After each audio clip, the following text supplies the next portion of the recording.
Well, he's a cutie pie. I might put him in Potomac. Okay, yes. Yeah, he can come right on to Potomac. Oh.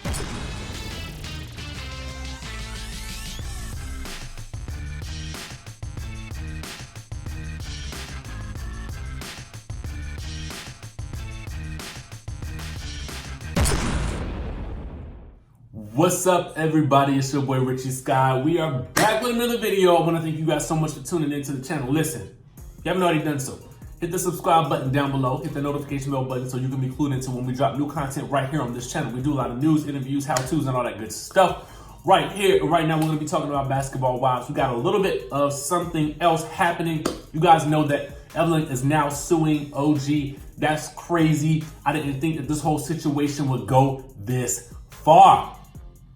Okay, so Evelyn is suing OG because she basically said she called her a racist, and that has caused her to lose out on endorsement deals. Now we have Miss Royce Reed weighing in. You guys may remember Royce Reed was a founding cast member on Basketball Wives way back in season 1. Okay, back when this whole franchise first started, and Royce was our first underdog. What do I mean by that? I mean this. You know, Royce was one of the first women who did not necessarily fit into the Basketball Wives inner circle. And throughout her time on the show, you know, she defiantly stood up against the rest of the ladies in the inner circle, only to her demise. Now, while she was on the show, she definitely made an impact, and a lot of people rooted for Royce. You know what I'm saying? Because she was somewhat looked at as the outcast, because she was, at the time, I believe she was a single mom. And, you know, she didn't necessarily fit the Basketball Wives standard, so to speak. You know what I'm saying? Kind of like a mini Drea to a certain degree before Drea came along, if that makes any sense for those of you guys who are more familiar with Drea and maybe less familiar with Royce. Anyway, Royce was like, you know, she was a cheerleader, she was, you know, a dancer, she could, you know, very, very athletic. But yet again, they kind of looked at her like she didn't have any class or whatever. But anyway, now she is responding to the madness. Side note, I am hungry. I'm trying this plant-based diet. I'm gonna let y'all know how this goes. I'm eating these nut thins right here. Bear with me, y'all. Bear with me. Anyway, she posted this. On Instagram, she posted a series of messages. One, under the Shade Room post, she commented and said, but never mind. Okay? Now, when Shade Room posted that Evelyn was suing OG, that's what she posted. Okay. So we knew right then that she had some things that she wanted to get off her chest. Okay. So she says this. In a series of Instagram photo memes, she posted this. Things that apparently don't count. Hashtag tossing drinks. Hashtag throwing bottles. Hashtag flying glasses. Hashtag swinging purses. Hashtag running across tables. Hashtag you're a bum. Hashtag leeling. Hashtag cockroach. Hashtag monkey. Hashtag crackhead. Hashtag whore. Hashtag voodoo witch. Keep it going. Now, we know she was talking about Evelyn because these are all things that Evelyn has done. Evelyn has tossed a drink. She's thrown bottles. She definitely swung a purse. She hit Jennifer upside the head with her purse. She has run across tables. I forgot who she called a bum. Did she call Royce a bum? I think she did call her a bum. She called Cece Ling Ling. Allegedly, she called Jackie a cockroach. She posted the monkey emoji when she was posting something that was likely a sub-tweet or a sub-post at OG, but we don't have any proof of that because she did not tag anybody. She called somebody a crackhead, somebody a whore, and somebody a voodoo witch. Listen.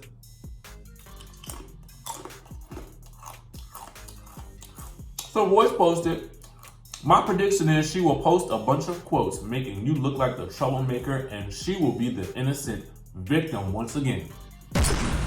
Then she posted, keep pinning quotes to play the victim.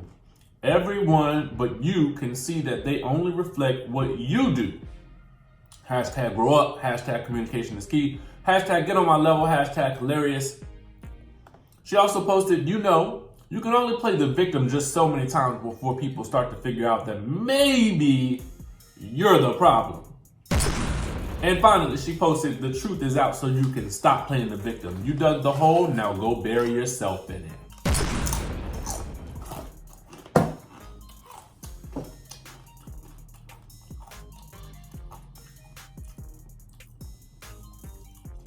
Things seem to be unraveling for Basketball Wives. I don't know if this is all good or bad for the network. You know, I don't know if they're going to be bringing Evelyn back or not, but this is what's going on out here in the world, in the streets of Basketball Wives.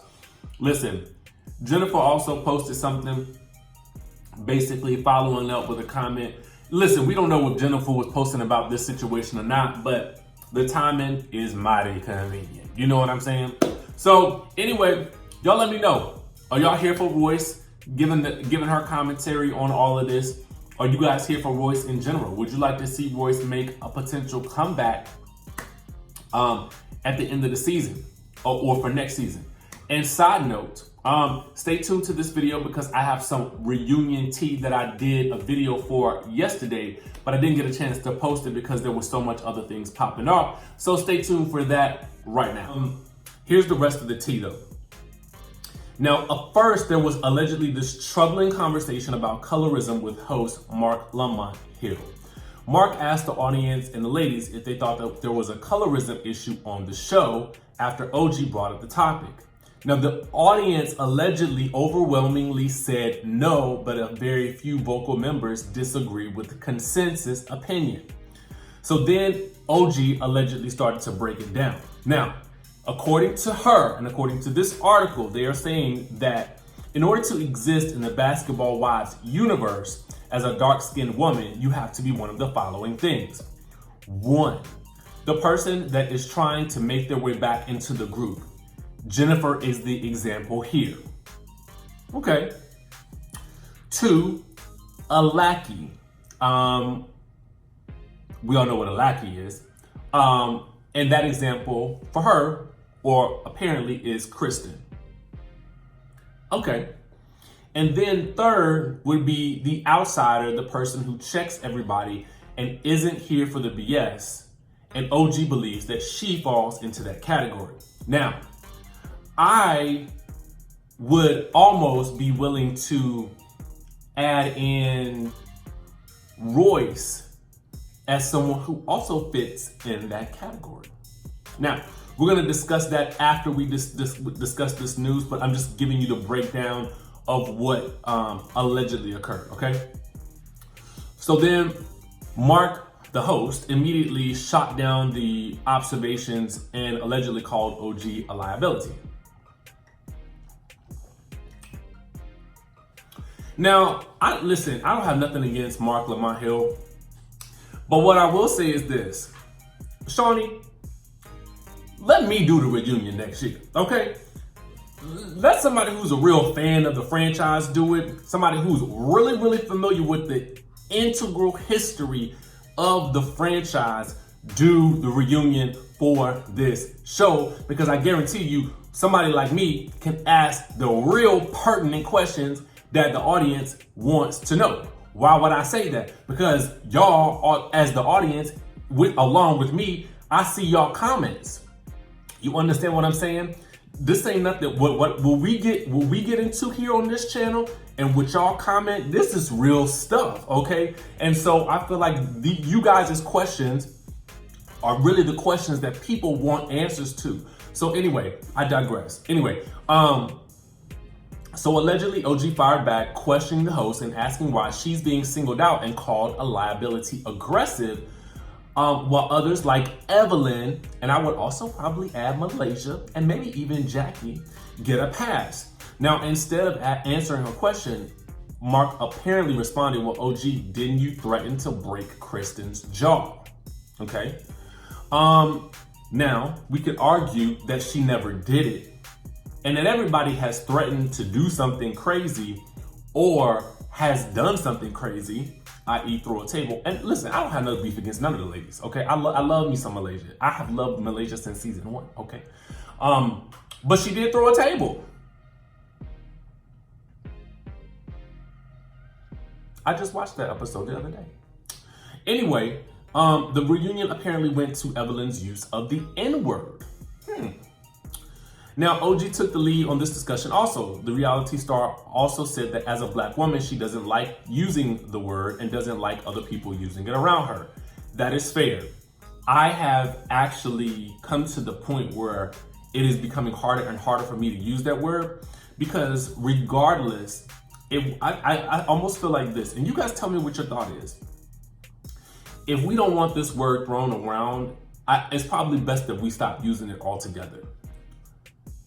Because when we use it, I feel like it gives other people license to think that they can use it, despite whatever nationality, race, whatever you call it, whatever you subscribe to. It gives other people sometimes license to feel like they can use it because they are familiar with African American culture in some way, shape, or form, or Black culture, I should say. Does that make sense? I don't assume to be a culture, heritage, nationality, race, creed, sexuality expert. I'm just giving you my thoughts and opinions about how I see it and what I can and can't do. And it's just becoming, that's just a word that I'm phasing out of my vocabulary. Now, then Kristen immediately jumped in and said, well, OG, how do you feel about people who are Pacific Islanders using the word? OG tried to explain that she would still have an issue, but Kristen interrupted and said, oh, because your friend Cece uses it. Cece was not there to defend herself. Now, I don't like hearing anybody else use it outside of a Black person. But at the end of the day, my stance is that I, for one, am not going to be using the term because I just feel like it's a hot button for people, and it's becoming worse of a hot button. And so I'm just not going to use it. That's just me.